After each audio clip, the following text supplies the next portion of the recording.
This is the Etiology podcast. I am your host, Elka Kubaku, licensed social worker and psychotherapist. In this podcast, we explore divisive issues around food, health, and body image with the goal of mending relationships within the eating disorder recovery professional community and creating a space where a multiplicity of perspectives can coexist harmoniously. This podcast is uncensored and encompasses the political and ideological spectrum. If you believe something you hear is harmful or misinformed, please be respectful to the speaker.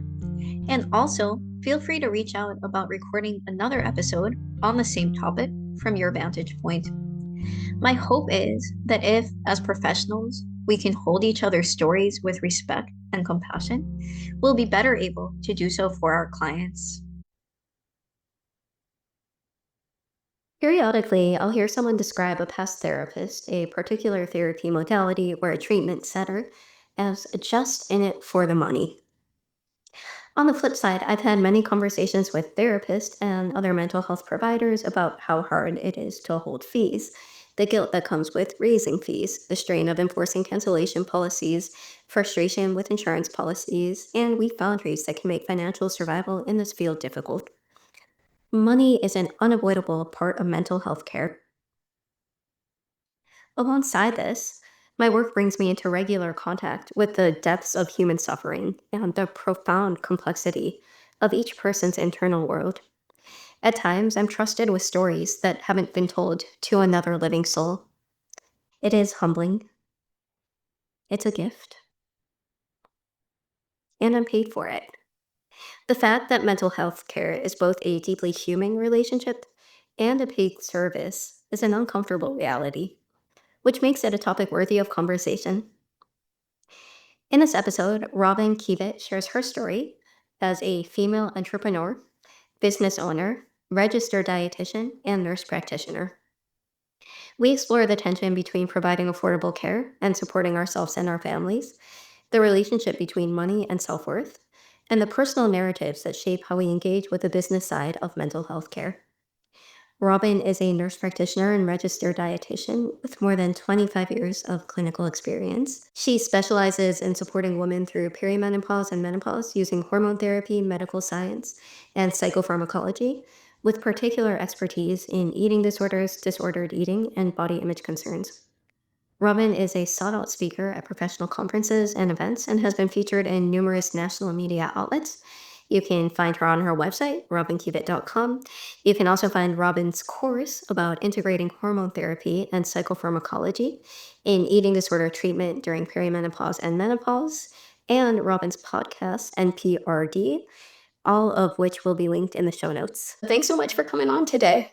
Yes, thank you for the opportunity. I really appreciate it and how hard we've worked to make it happen. So, we're talking today about female entrepreneurship and really everything that involves as a healthcare provider and as a therapist. Can you start by talking a little bit about what you do and Sure. why you're interested in this? I'm a dietitian and nurse practitioner. I was the first dietitian to become an NP. And I guess that was sort of maybe a root of the entrepreneurship a long time ago. And I think that over time, what I've seen is that there are certainly more female entrepreneurs in healthcare. I think back in the day, and I'm dating myself, there were some. And I can honestly say that when I went through my dietetics, education and also my NP education, it really wasn't a thought. I was seeing patients in private practice really from the minute I got my RD, so just kind of exploring that, and it was still the sort of thinking that was get clinical experience before you do this outpatient work, which is very different than what a lot of folks are doing now. So, you were working in private practice and starting your own thing from soon after you were done school. So very part-time Mhm. until my son was 12, and then over a number of years prior to that, my numbers were growing and I was actually working in college health at the time. I was on my own with my son, and the college health position allowed me to be as present as I could in my work and be as present as I could with my child. And I made that decision very thoughtfully. When I first knew I was going to be on my own with him, I looked for a school position, and one landed on my lap, and that was sort of how it went from there. And as the private practice grew, and also as my confidence grew, and as my son got older, and as I learned more and I made mistakes and learned from those, I decided to take a leap. And I talked to my boss at the time and asked if I could go part-time in my, main position at the college. I was working there as an NP and RD, and be able to spend the other time working in private practice. That allowed me to keep my benefits and things too. What led to that decision? After I graduated from my dietetics program, I had a couple of friends of the family and just people I'd known for a long time that were like, "Can you just talk to me about this? Can you take me through this?" And initially I was like, "Oh, of course I can." And, I wasn't going to charge them. And I learned from some very smart women that you really don't do a lot for free. Can you elaborate on that statement? I feel like this is a bit related to being a woman in entrepreneurship, that there's almost this expectation that we'll do things for free in order to, and I'm using air quotes here, get patients, right? Like get business. And that's not always true. In fact, I think, just from my own experience, I did a lot for free. A lot. A lot of time. Now, did that help me build my practice way back in the day? Definitely. And it also helped me build some slight resentment now and then. And, resenting anyone or anything is not going to serve us, specifically when we resent ourselves. And so I think there's that careful balance of, what's coming up for you. And as a therapist, right, what are your parts saying? And what you're describing, it's women and it's therapists. And I don't know if you have the same as psychiatric nurse practitioner or RD.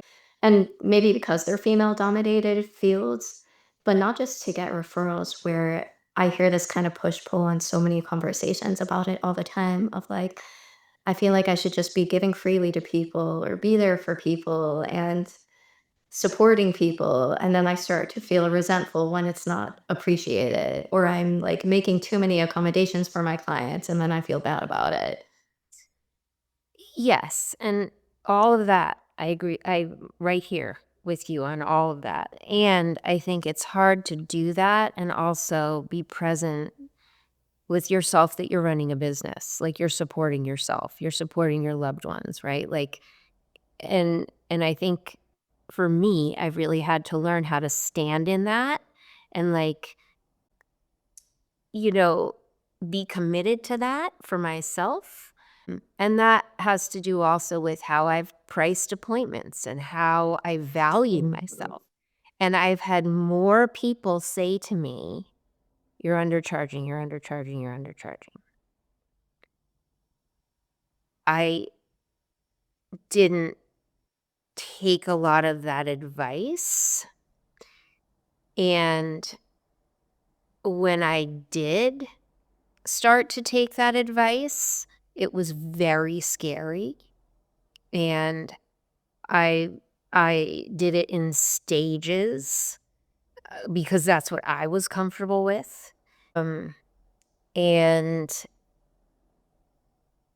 I don't question it anymore. But I'm also I think in a bit of a different phase of life, right? I'm in my 50s and I have not that we don't have very specific financial goals when we're younger, but I have very specific financial goals. And I'm a businesswoman too. I think people forget that.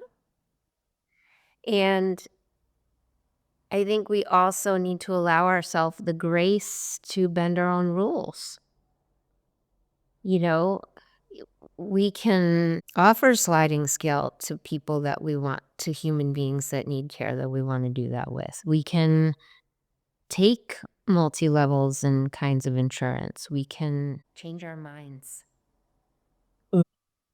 What I hear you describing is a shift in relationship with money. Can you talk about what that was for you in the beginning and maybe some of the history around money, whatever you're comfortable sharing, and then what it was like to change that? Yeah, you were very adept at picking that up. And it's something I'm really still working hard on. Um, is sometimes getting into like a scarcity mindset and like, how many people am I seeing? How many people, you know, do I want to see that fulfills me versus also meets my financial goals? I think that being on my own with young children is a big part of that for me because, you're the person. So you're thinking about their goals, their needs also. So I don't mean to diverge into that, but just that's been part of that journey. And I've worked with a couple of executive coaches over the years that like that's been a big part of our work. And as well, other clinicians who have been kind enough and thoughtful enough to call me out on it. And then have the discussions about the whys and the why nots and the journey and that kind of thing.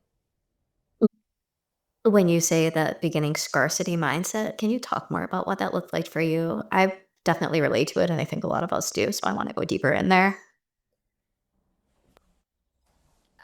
You know, I don't really I don't talk that much about this, to be honest.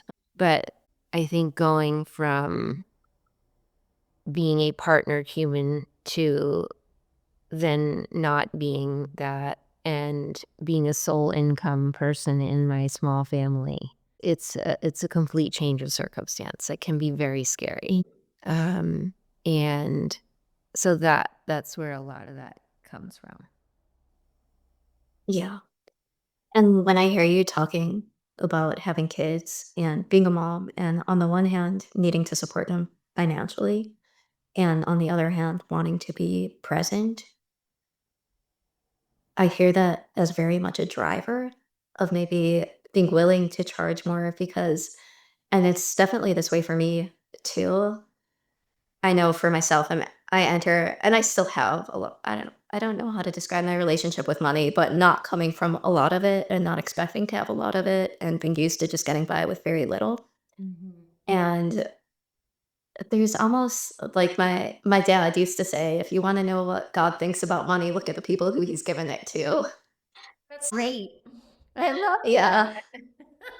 Um, so there's almost like I don't really have to worry about the guilt around having money because because I don't. But there is a kind of guilt around like charging too much or wanting more. But then once you bring kids into the picture, it takes on a new dimension where it's not like money for power or even money for pleasure. It's Right. just money to take care of the people that I need most.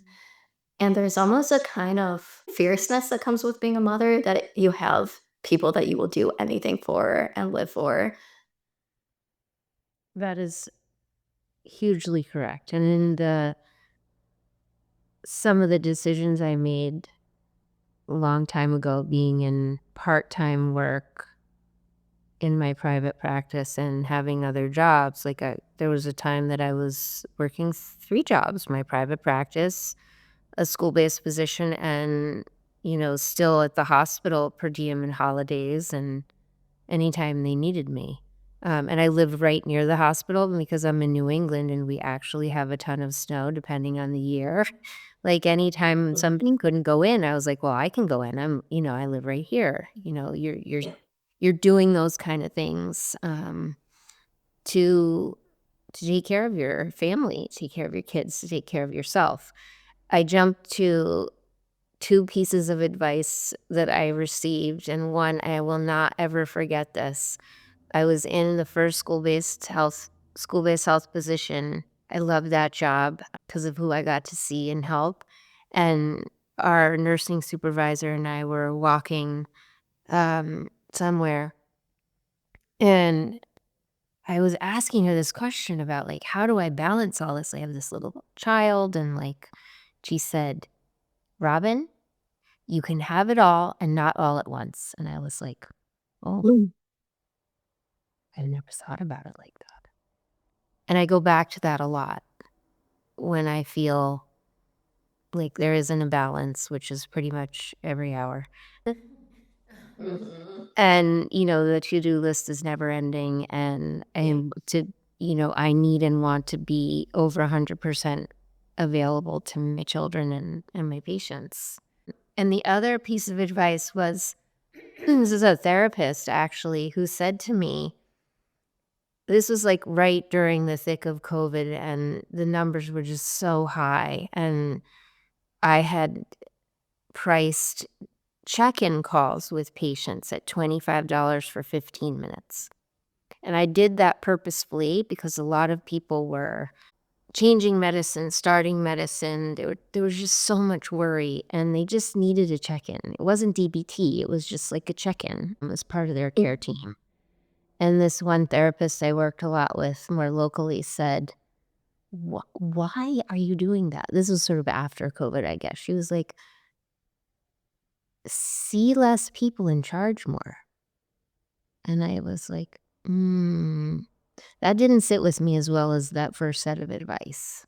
And I still feel pretty waffly around that. Mhm.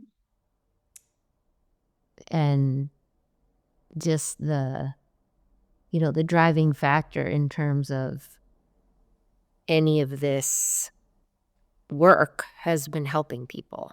So I think that gets tricky. That's where you start to feel the conflict, the internal conflict or push-pull between, do I do what allows me to maybe feel more at peace and have more abundance, but then I wanna be able to help people in a way that they can afford.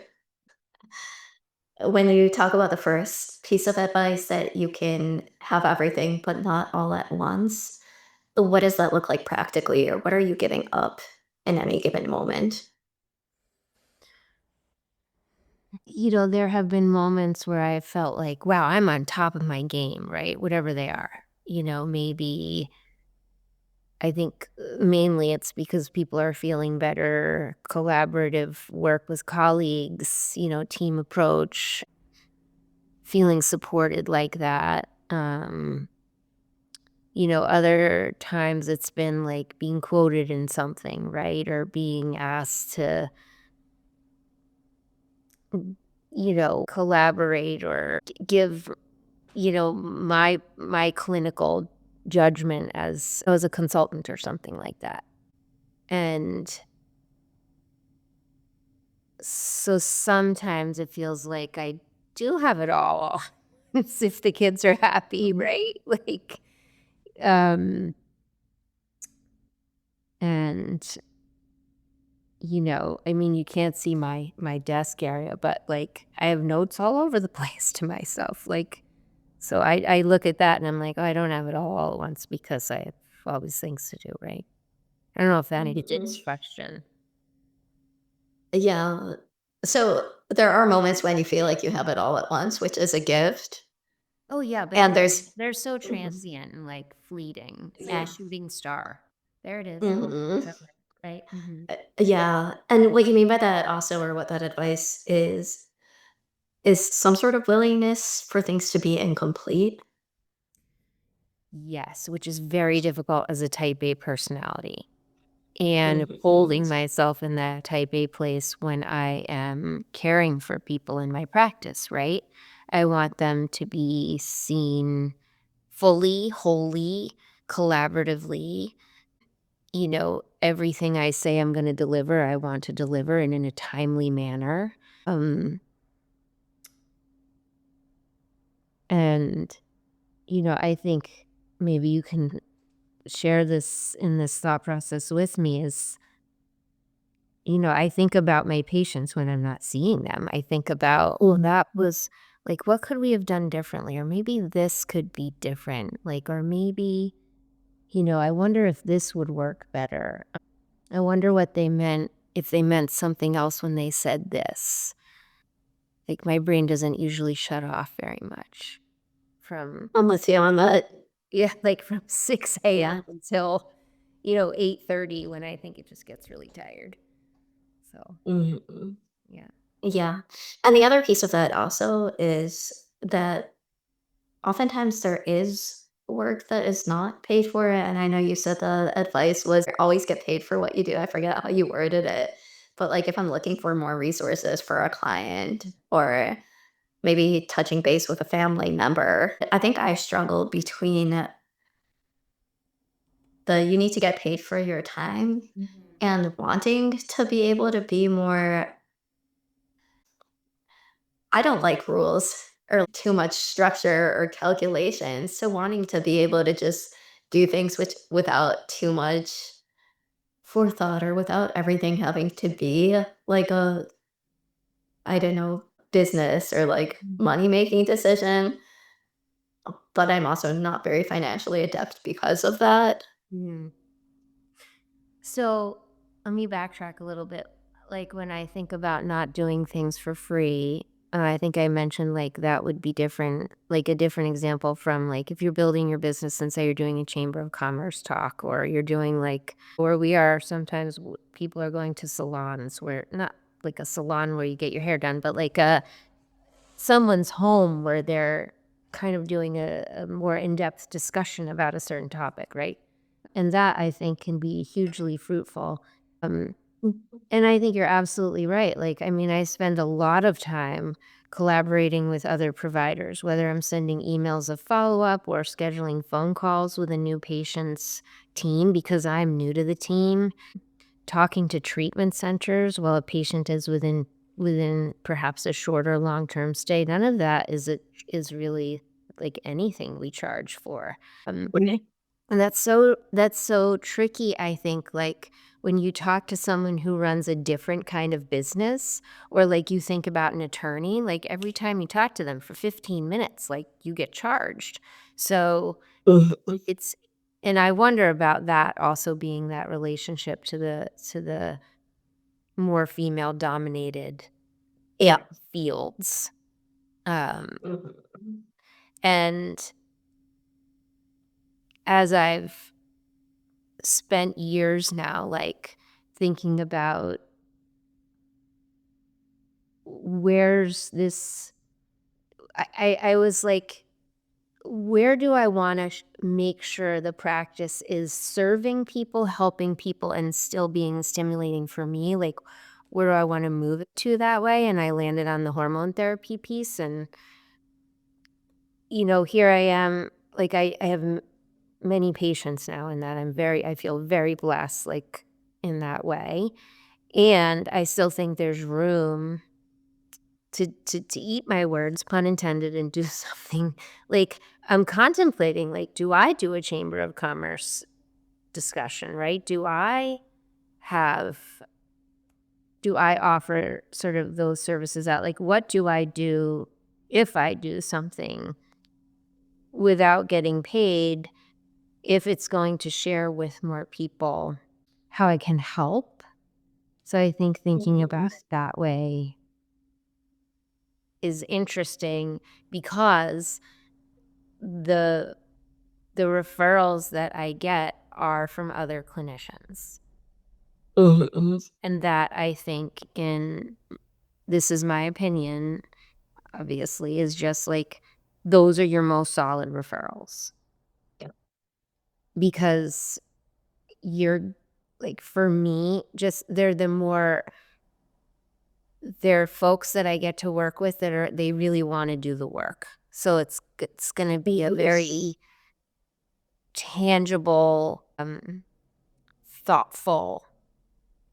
I'm using the word rich, almost like thick icing, right? That kind of great richness. You know what I mean, I think. Yeah. Yeah. If I were to see inside your head when you were in the process of making the decision to raise your rates, what would I see? Can you talk me through some of the back and forth and what helped you make that lead? So the first word that comes to my mind is fear, with the acronym being false experience appearing real. Right? Like this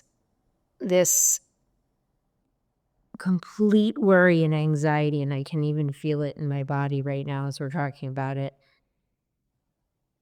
I'm going to lose all my patients. No one's going to want to see me anymore. Right? My own all or nothing thinking is front and center.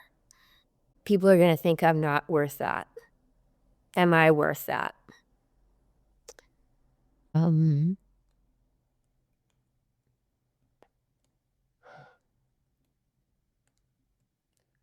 And kind of more of the all or nothing thinking, like, this just isn't going to work. Like, why would I even think about this? And I think practice helps, like practicing how,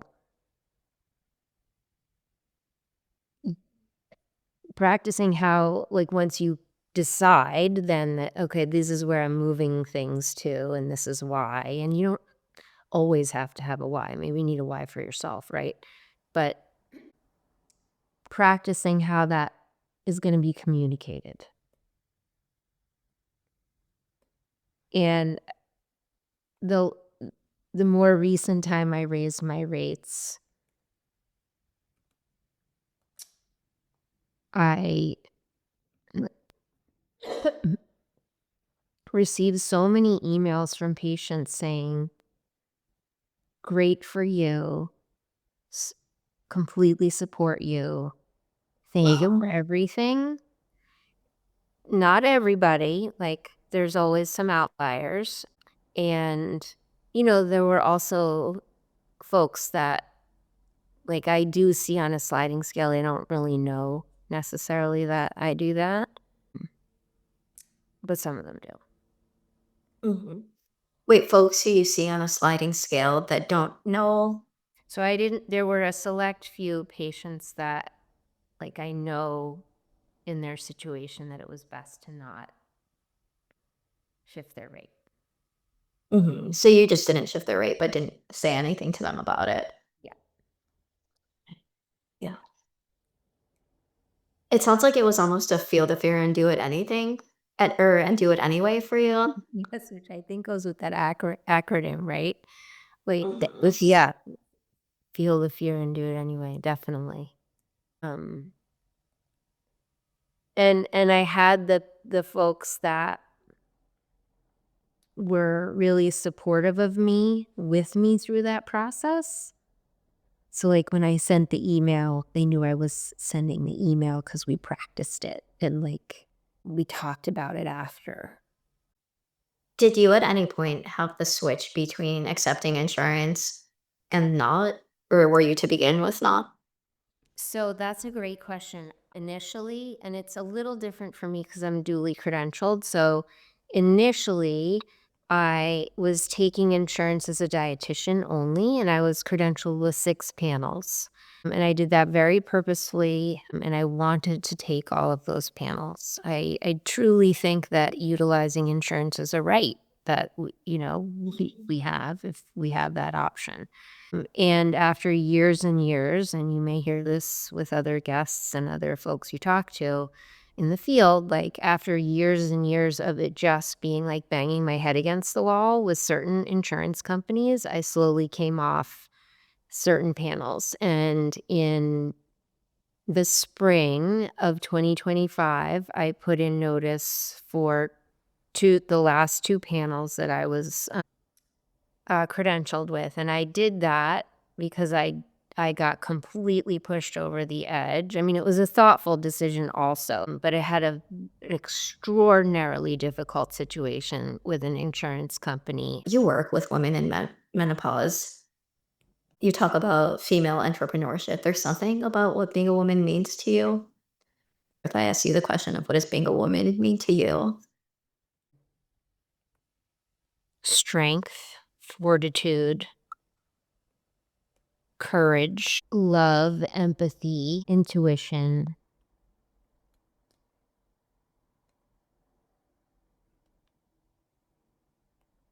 taken care of. Those are ones that come to mind. There are past experiences that lead you in the direction of women's mental health or women's entrepreneurship. Is there anything there that you feel comfortable sharing? Familial experiences, and from a very early age, the sensitive observation of, like, it's gotta be different. Like, there has to be a way to feel differently and feel better and actually love yourself. You grew up in an environment that many women do, or in a society where it's difficult to love yourself as a woman. Yeah, and I think if you think about age too, like, my goal with my daughter, who's now 13, and she is that she is confident and strong. She's also empathic, and she has respect for her, obviously for herself and others, but that she is confident and that she feels accepting to ask for what she wants and feel deserving of that. And also to love herself as she is on her own and how she presents herself to the world in terms of her own physical being, the choices she makes. That's very different from me. I mean, I remember very specifically being told, like, you want to have a job. Like, there was a very specific thinking still in terms of the kinds of jobs that were available to us, to me, and what category that was in. The expectations. Yeah. The frame that I want to put on this conversation as we're talking is that we're talking about from the stories of I'm not really allowed to take up too much space, to ask for so much, to believe in myself too much, to I'm confident in what I do. I deserve to be paid for my work. And that's what the raising rates is. That's absolutely right. Marketing. How's that been for you? That goes right in line with us. Yeah, I think marketing is so nuanced, right? I said a little bit ago that, I love collaborating. I think being on teams. I think marketing gold is being an excellent collaborator, sharing the work, obviously releases in place, everything's above board, that kind of thing. And I think that allows you to share with other clinicians the kind of clinician you are and the care that you're giving. So word of mouth, I guess, but it's slightly different. I think that having a blog and that email that goes out, I think that's super important. I don't do it all the time. I used to write a lot more. I write a couple times a year. I have my own podcast just like you, and that grew out of wanting collegiality during COVID and having conversations with other providers who were in it. And I really have a mixed relationship with social media. I can, I'm more adept at like spotting some of the like botting, like I just like have no patience for that. Yeah. And what I've told myself over the years is, okay, they may have this many followers or this many likes, and how many patients are they actually seeing? Like, how many people are they helping? Is their practice full? You know? And that's how I've kinda helped myself in that, I guess. So for you, marketing has been more of a relational process, getting to know people, sharing your worth. Because I think where I bump into difficulty and what I hear from a lot of clinicians is with the like, I never want to be in that like I'm selling myself. It just feels Yeah. uh like bad. Mhm. And with there was before I was working with my husband for a while on putting out a binge eating recovery program. And he had someone who he was working with in like this marketing learning forum.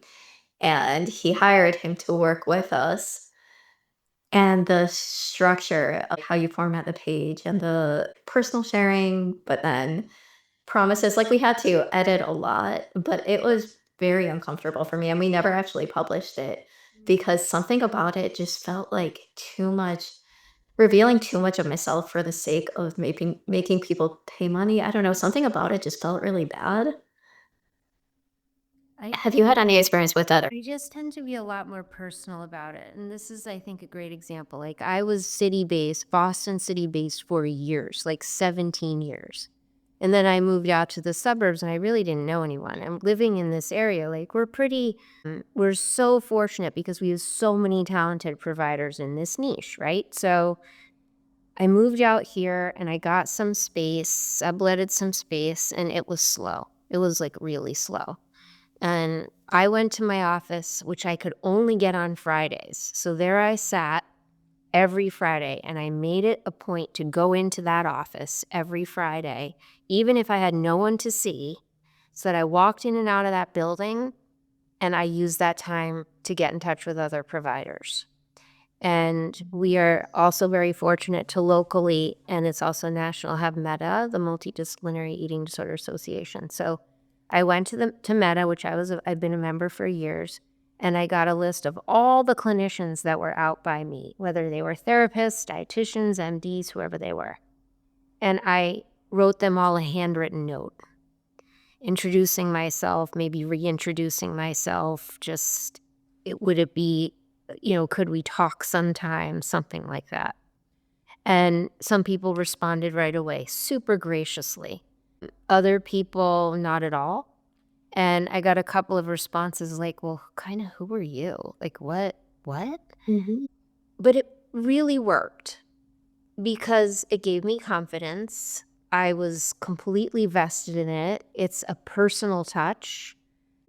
And this was in like 2013. So we were, we were emailing, right? And LinkedIn and all of Yeah. that. But like I still believe in that. I still believe in like that written word. I don't know. For me, that was helpful. How comfortable were you writing those notes and in the waiting period between writing them and getting a response? I felt pretty comfortable about it. Like I have terrible handwriting, so I had to focus on making sure they could read what um Yeah. but I feel good about that. I still send like Mhm. into this year, but I still send all of my close friends like Valentine's just because like I like you to be in touch that way. It's just how I am. Yeah. So that type of marketing didn't feel so much like the having to show yourself or promote yourself, but more so building relationships. And that's what felt better about it. Yep. Yep. Are you currently accepting clients? Where can people find you? Tell us a little bit about your course. So my course is for any clinician really who wants to learn more about perimenopause and menopause as a base in terms of hormone therapy. It has a lot of factual, it's science-based, evidence-based. The CPEs right now are just for dietitians. There's 3.5. The course includes over 2 hours of audio that you can listen to in the car, on a walk, slides, resources, references, and a 30-minute call with me, which I love to do. And I am taking new patients for hormone therapy or psychopharmacology or the combination of. I prefer to work with dietitians as part of the team. I love collaborating, as we've talked about ad nauseum. I am out of network, and we do provide super bills to our patients, and we also take HSA and FSA for folks also. Thank you so much. Thank you, Elka.